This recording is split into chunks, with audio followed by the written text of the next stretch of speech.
នៅវិទ្យាល័យមួយមានគ្រូរូបវិទ្យាឈ្មោះលោកគ្រូរិទ្ធ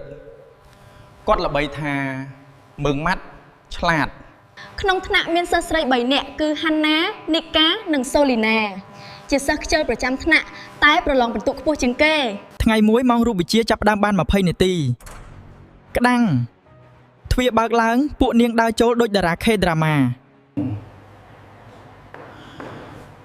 អូក្រុមអវកាសមកដល់ហើយសុំទោសលោកគ្រូពួកខ្ញុំទិញបាយអ្នកលក់ដូរលុយយឺតបន្ទាប់មកមានឆ្កែដេញបើលេះ3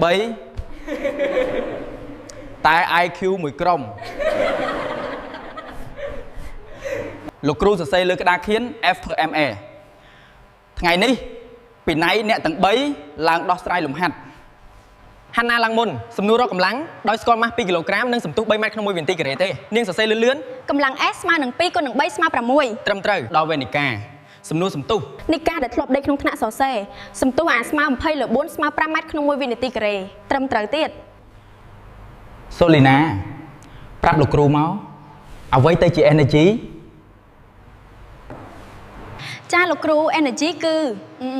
អ្វីដែលធ្វើឲ្យខ្ញុំអត់ងងុយគេងពេលឃើញ crash សរសើរខួរក្បាលពួកឯងលោកគ្រូពួកខ្ញុំអាចមកយឺតទៀតបានទេពួកឯងឆាប់ចេញទៅឈរនៅក្រៅថ្នាក់ភ្លាម